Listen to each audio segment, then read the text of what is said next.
The chili was still steaming when my brother tipped the whole bowl over my head. I felt it before my brain caught up to it. The heat sliding down my scalp, the beans snagging in my collar, the grease running warm behind my ears and dripping off my chin onto Mama's good tablecloth. The room went the kind of quiet a room goes right before somebody decides whether to laugh. My brother set the empty bowl back down on the table real gentle, like he'd just finished some little chore, and he leaned in close enough that I could smell the bourbon under his aftershave. "You've got 15 minutes, he said, to get out of this family for good."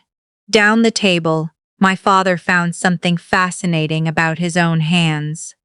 My mother pressed her napkin to her say and looked and my little sister, my baby sister, who I used to rock to sleep when our parents worked doubles. My little sister covered a grin and tapped 2 fingers against the table. Soft, like applause she was too polite to make out loud. A couple of the ants shifted. Somebody's chair creaked. Nobody said a word in my favor. I wiped the broth out of my eyes with the back of my wrist. Then I reached down into the bag at my feet, pulled out a thick manila folder gone soft at the corners, and dropped it on the table next to the empty bowl. It landed with a flat, heavy slap that made the silverware jump. "Fine," I said, and my voice came out so steady it surprised even me. 15 minutes. And by the time they're up, every single thing you think is yours is gone. I looked straight at the camera one of my cousins was already holding up, because of course somebody was filming. Comment where you're watching from. And if your own family ever turned on you the way mine just did, you'll want to stay till the end, because it gets so much worse before it gets better. Let me back up because none of that lands the way it should until you understand who got the new bike and who got the bus pass. I grew up in a little dent of a town called Hadley, about 40 minutes outside Knoxville, where the Tennessee hills fold down into Tobacco Bottom, and everybody's church potluck recipe was a closely guarded felony. We lived in a rented split level off Route 9, with carpet the color of weak coffee, and a window unit that fought the August heat to a draw on its best days. My father drove a delivery route for a beverage distributor, and came home smelling like cardboard and diesel. My mother worked the register at the Piggly Wiggly, and then later did the books. Badly, for a man who flipped houses. We were not poor exactly. We were the particular kind of broke, where there's always money for the right things. And I was somehow never one of the right things. My brother came along 2 years before me, and from the day he could walk, he was the sun the rest of us orbited. He got the travel ball fees, the cleats, the catcher's gear that cost more than my mother's car payment. When he brought home a report card with 2 C's and a D, my father called it finding his stride. When he wrecked his first truck doing donuts in the Walmart lot, my father bought him a second one and called it a learning experience. My sister came 6 years after me, and by then the family had perfected the art. She got the dance recitals, the tumbling class, the braces, the quinceañera size sweet 16. Even though we're about as Mexican as a jar of mayonnaise, they threw her a party with a chocolate fountain. I remember standing by that fountain in a dress I'd bought myself, watching my parents beam at her, and feeling like a chair somebody had set in the corner and forgotten.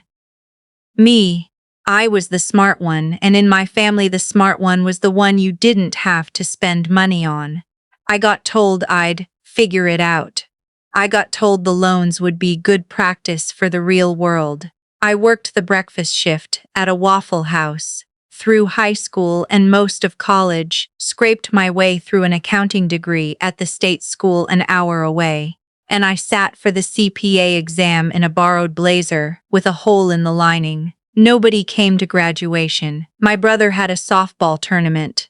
The only person in that whole family who ever looked at me like I was worth the looking was my grandmother. Grandma Pearl ran a diner on the town square for 51 years. Pearls, the sign said in cursive neon that buzzed and flickered the second L. It was the kind of place that smelled like coffee and bacon grease and pine sol all at once, where the regulars had their own mugs on hooks and the pie case was the closest thing Hadley had to a museum. My grandmother was up at 4 every morning rolling biscuits with hands like cracked leather, and she ran that place the way an admiral runs a ship, kindly and absolutely. When I was 9 and clearly in the way at home, somebody dumped me at the diner for the summer, and that turned out to be the best thing that ever accidentally happened to me. Grandma Pearl put me on a milk crate behind the register and taught me to count change. Then she taught me to read the ticket tape.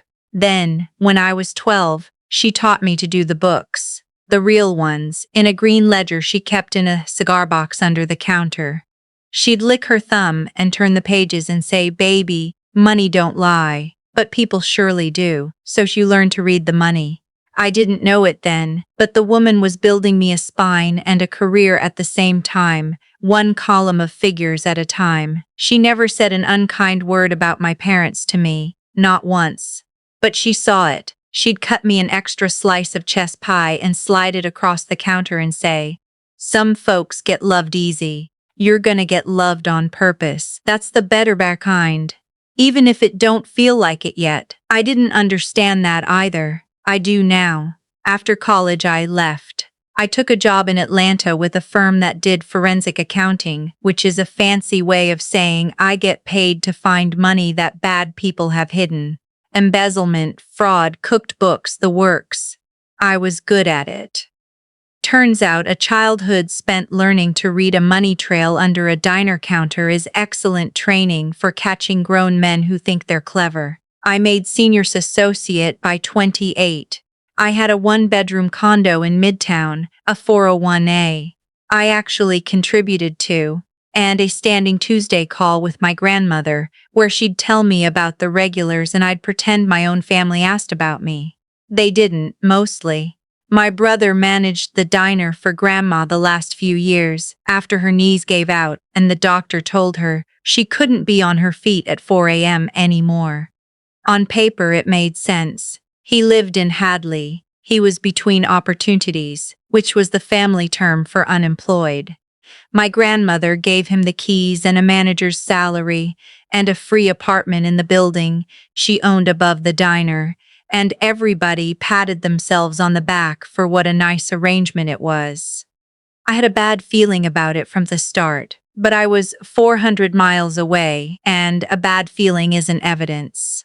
Then last spring, my grandmother had a stroke, and 4 days later she was gone.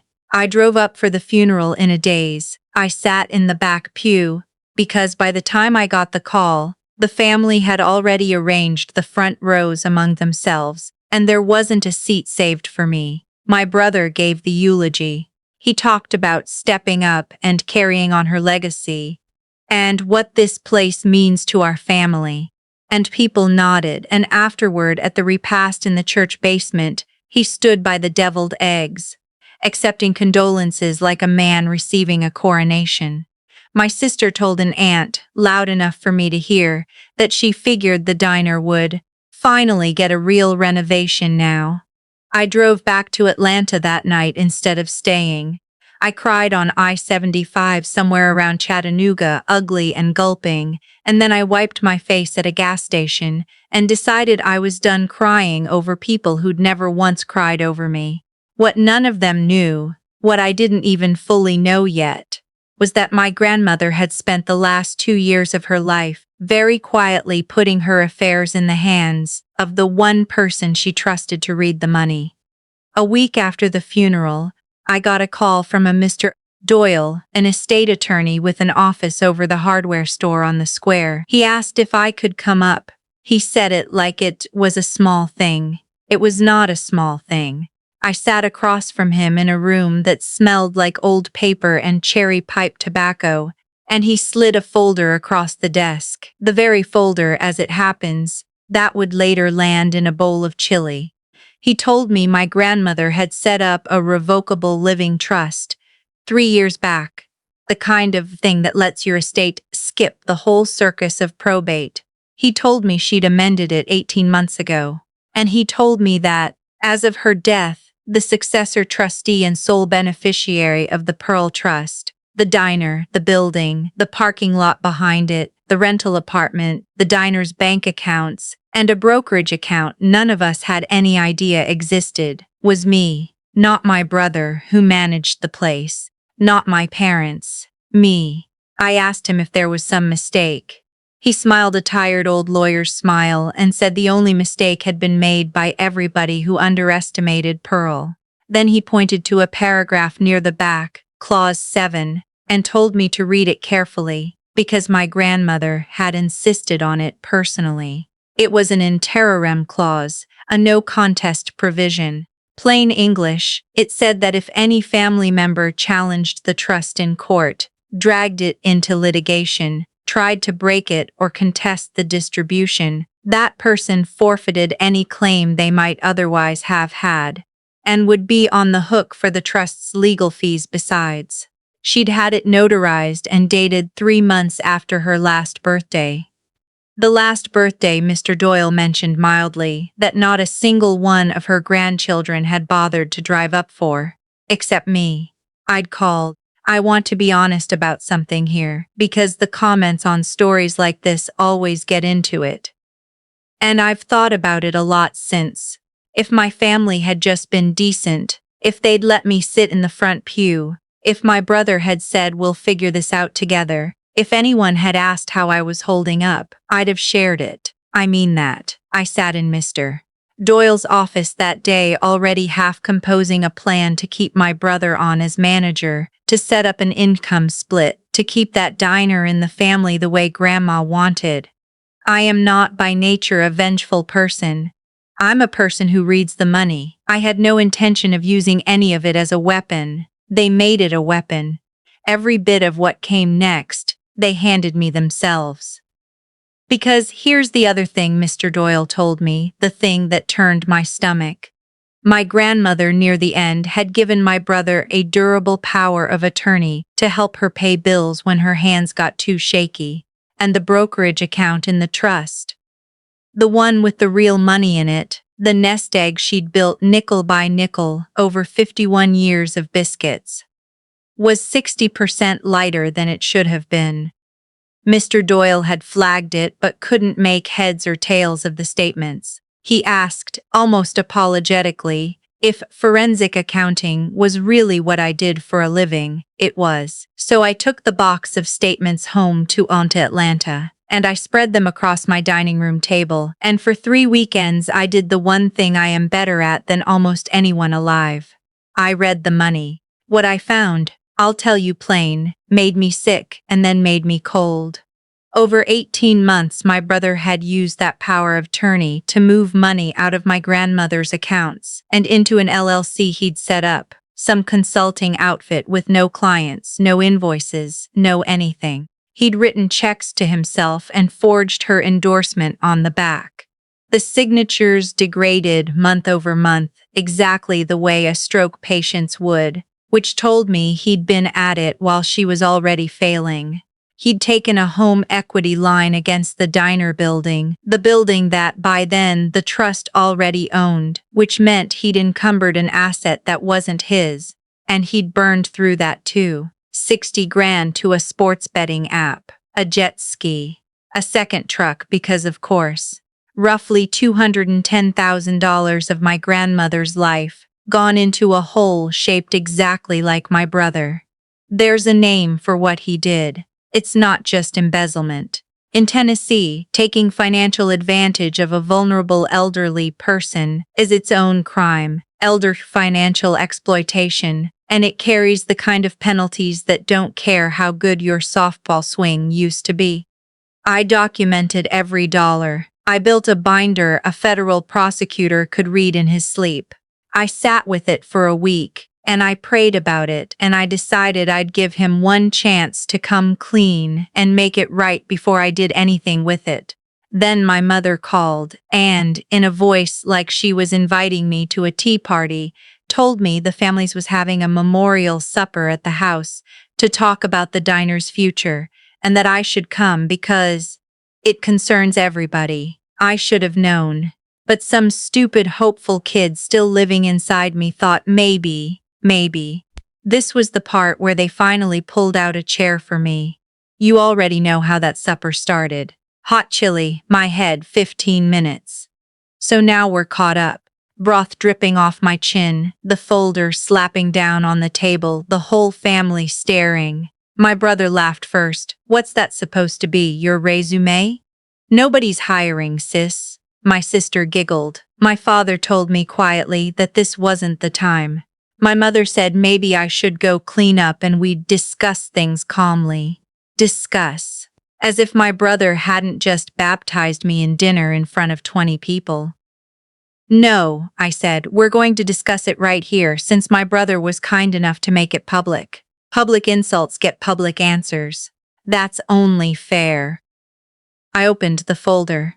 The first thing I laid on the table was a clean copy of the trust, flagged with a yellow sticky note on Clause 7. I slid it down toward my brother and let him read it.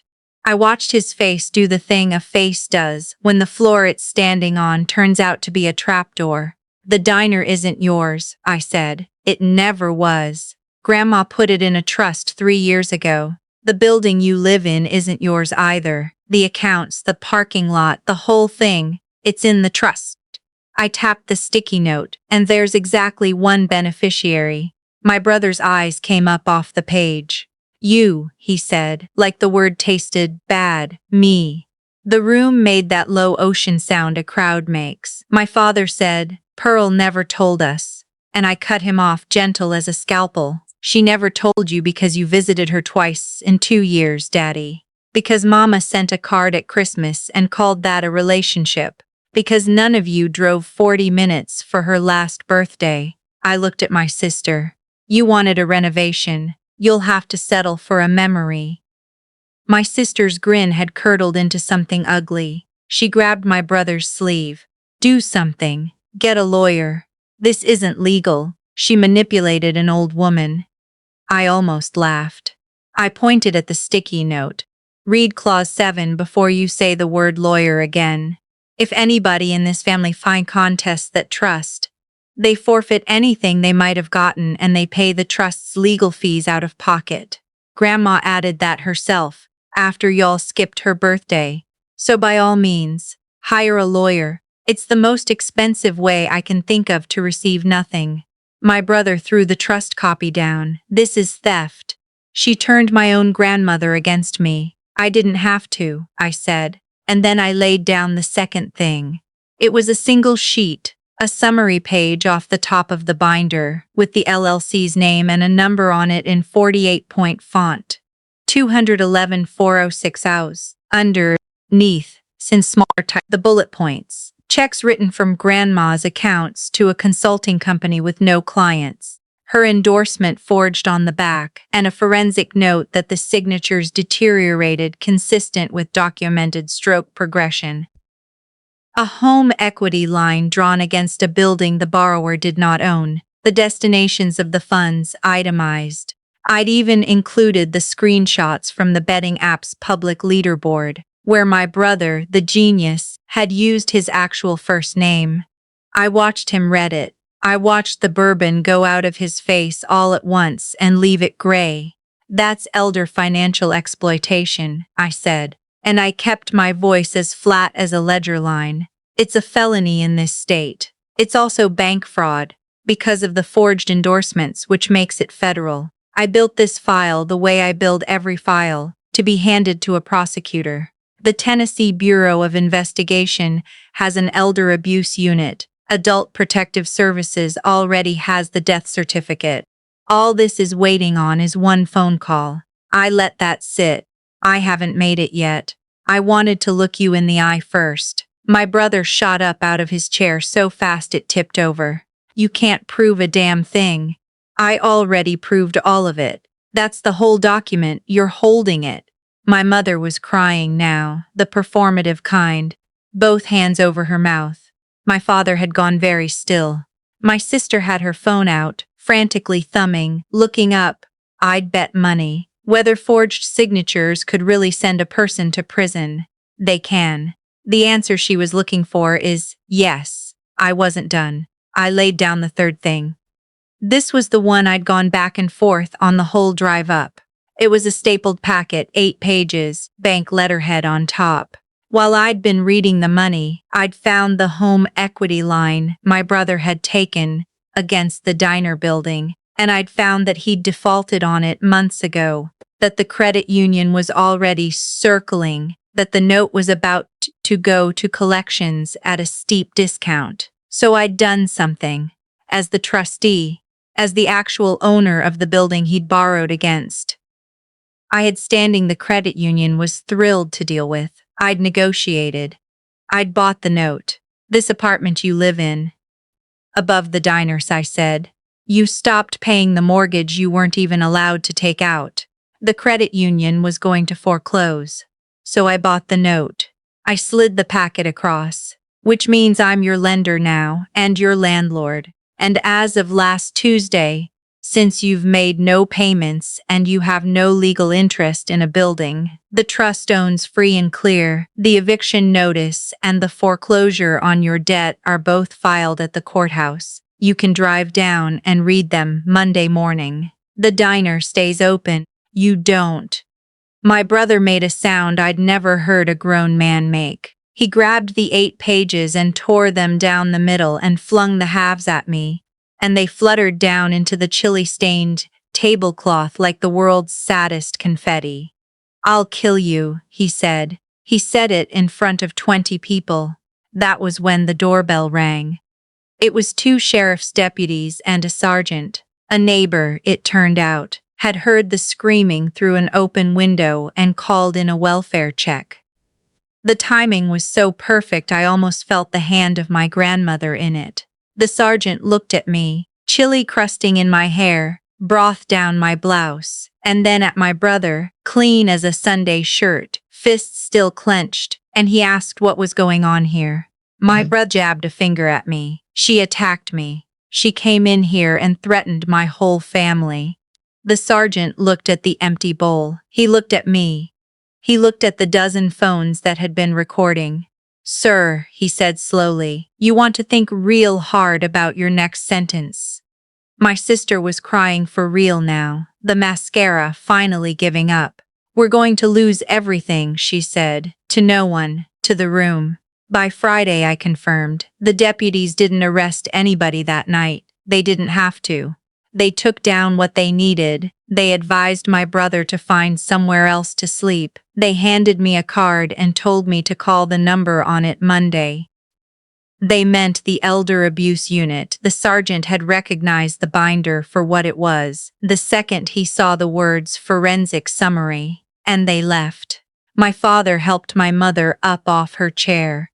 The aunts and uncles peeled away into the dark without saying goodbye to anybody, the way people do when they've just watched a thing they'll be talking about for a decade.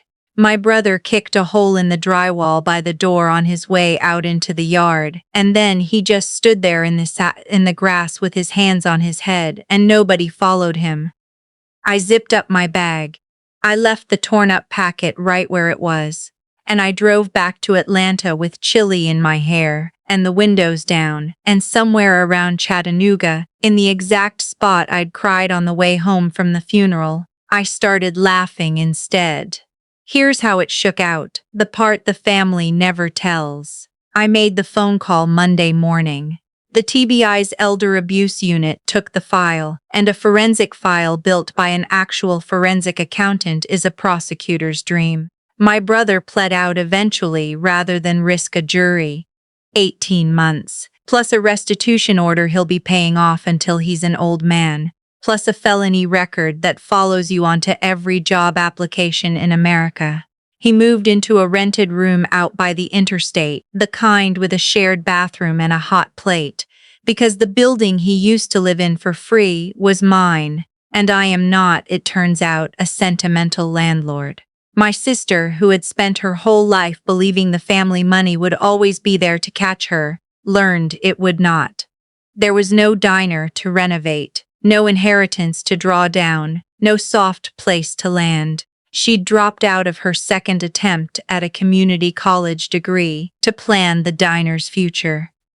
Last I heard, she was working the drive-thru at a chicken place off the highway and living with my parents, which is its own kind of sentence. My parents wrote me a letter. A long one, 4 pages front and back, my mother's loopy handwriting and my father's blocky print taking turns. We were blind, we should have seen you. Please, we're still your family. I read it once, sitting on my little balcony in Midtown with a glass of wine. Then I lit the corner of it with the candle on the table and dropped it in a flower pot and watched it go to ash. I didn't write back. There wasn't anything left in me to write with. The trust settled clean. No probate, no contest. Because not a single one of them was fool enough to trigger Clause 7. The brokerage account, the part my brother hadn't already gambled away, came to me along with the building and the diner and the parking lot out back. I'm not going to pretend the money doesn't matter. It does, and Grandma earned every cent of it, standing on a bad knee at 4 in the morning. But it was never really the point. The point was the diner. I didn't sell it. God, I thought about it. It would have been so easy to take the check and walk. But I kept hearing my grandmother licking her thumb to turn a page. You're gonna get loved on purpose. So I hired the cook who'd been with her 20 years and was about to lose his job to my brother's incompetence. And I made him manager, the real kind, with a real salary and a stake in the place. I had the neon sign rewired so the second L stopped flickering. I kept her pie recipes exactly the way they were. The chess pie and the buttermilk and the chocolate chess that people drove from 3 counties to eat. And I started a fund, the Pearl Mercer Scholarship, full, tuition, books, the works, for kids in Hadley who work their way through high school holding down a job, the way I did, the way nobody noticed me do. 2 recipients the first year, both of them girls who closed shifts somewhere after the last bell. I read their essays myself. One of them wrote about her grandmother. I had to stop reading for a minute. I run the diner's books now, in a green ledger I bought to match the old one, even though everything's really in the cloud. I drive up the first Saturday of every month and I sit at the counter on a stool and I read the money. Money don't lie, but people surely do. She was right about that and about a lot of things. I saw my brother once, after I'd stopped for gas off the interstate on my way out of town, and there he was at the next pump, filling up a rust bucket sedan, thinner than I remembered, older. Our eyes caught for just a second across the concrete. I waited to feel something, triumph maybe, or pity. I didn't feel much of anything. He looked away first. I finished pumping my gas and I got in my car and I drove home, and I didn't think about him again until just now, telling you this. People keep asking me if I feel bad, if it was too much, if a family is a family no matter what, if blood is blood. And I think about my grandmother, who shared her blood with all of them and got 2 visits in 2 years, and who shared a milk crate and a green ledger and a slice of chess pie with a forgotten little girl, and got a granddaughter who'd burned the world down to honor her. Blood isn't family. Blood is just the thing you're born with. Family is the people who pull out a chair for you, who teach you to read the money, who love you on purpose. Mine fit at a single counter stool in a diner on the town square, and she's been gone a year, and she is still the only one of them I'd cross the street to see. I'm doing just fine, better than fine, and every time that flickered out L burns steady against the dark over the square, I figure she's somewhere licking her thumb, turning the page, telling me I told you so.